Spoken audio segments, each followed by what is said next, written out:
નમસ્કાર મિત્રો, તો હાલ ફરી એકવાર ગુજરાત પર વાવાઝોડાનો ખતરો બની રહ્યો છે. ત્યારે આવનારા દિવસોમાં કયા વિસ્તારમાં પડી શકે છે વરસાદ ને કયા વિસ્તારમાં આવી શકે છે વાવાઝોડું, તો ગુજરાતમાં 1 વાગ્યા સુધીમાં 13 જિલ્લામાં વરસાદી આફતની આગાહી કરાઈ છે. તો ગુજરાતમાં વૈશાખી મહિનામાં કાળઝાળ ગરમીનો પલટો આવીને વરસાદી માહોલ સર્જાયો છે. ત્યારે હવામાન વિભાગે આપેલી આગાહી પ્રમાણે બપોરે 1 વાગ્યા સુધીમાં 13 જિલ્લામાં વરસાદની આગાહી કરવામાં આવી હતી. તે મુજબ ગઈકાલે મંગળવારે બપોરે 1 વાગ્યા સુધીમાં ઉત્તર ગુજરાત, પૂર્વ ગુજરાત, એક દક્ષિણ ગુજરાતના સરહદી જિલ્લાઓમાં 13 જિલ્લાઓને આવરી લે તેવું અનુમાન કરવામાં આવ્યું છે મિત્રો.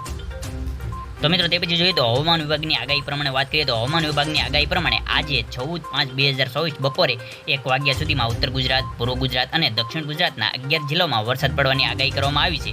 જેમાં બનાસકાંઠા, સાબરકાંઠા, મહેસાણા, અરવલ્લી, ખેડા, મહીસાગર, પંચમહાલ, દાહોદ, વડોદરા, છોટાઉદેપુર, નર્મદા, તાપી, ડાંગમાં વરસાદનું અનુમાન કરવામાં આવ્યું છે. આ સાથે ગુજરાતના 4 જિલ્લાઓમાં જેમાં કે અમદાવાદ, આણંદ, ભરૂચ અને સુરતમાં મેઘગર્જનાની પણ ચેતવણી આપવામાં આવી છે. આમ મિત્રો, ફરીવાર એકવાર ગુજરાત પર વાવાઝોડાનો ખતરો મંડરાઈ રહ્યો છે.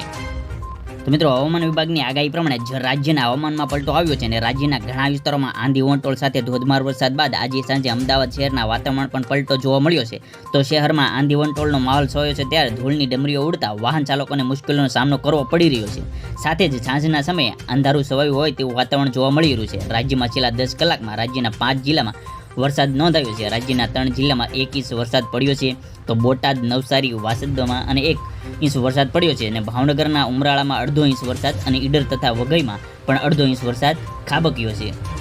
આ ઉપરાંત જોઈએ તો હવામાન વિભાગના મોસમ વૈજ્ઞાનિક રામાશ્રય યાદવે સોમવારે જણાવ્યું હતું કે આજે 14મી તારીખે અમદાવાદ, આણંદ, સુરેન્દ્રનગર, રાજકોટ, બોટાદ, અમરેલી, ગીર સોમનાથ, ભાવનગર, ભરૂચ, સુરતમાં પણ અમુક સ્થળોમાં ગાજવીજ સાથે છૂટોછવાયો વરસાદની વરસવાની શક્યતા રહેલી છે તેમ જણાવ્યું હતું. આ સાથે આ વિસ્તારોમાં મેઘગર્જનાની ચેતવણી પણ કરી હતી. તે મુજબ 14 તારીખ અને 13 તારીખના રોજ આ વિસ્તારોમાં વરસાદ પણ અને ગાજવીજ સાથે વંટોળ પણ જોવા મળ્યો હતો. તો હવામાન વિભાગે 15 મેના રોજ બનાસકાંઠા, ગીર સોમનાથ ગાજવીજ સાથે છૂટોછવાયો વરસાદની આગાહી કરી છે.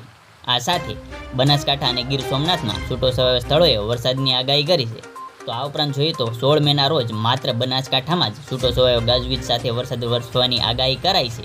તો મિત્રો, આવા જ રોજબરોજના સમાચાર અને આવનારા દિવસોમાં વરસાદી માહોલના સમાચાર જાણવા અમારી આ ખેડૂત ભાઈ યુટ્યુબ ચેનલને અત્યારે સબસ્ક્રાઇબ કરીને બાજુમાં આવેલ બેલ આઇકનને દબાવો, જેથી રોજબરોજની માહિતી મળતી રહે.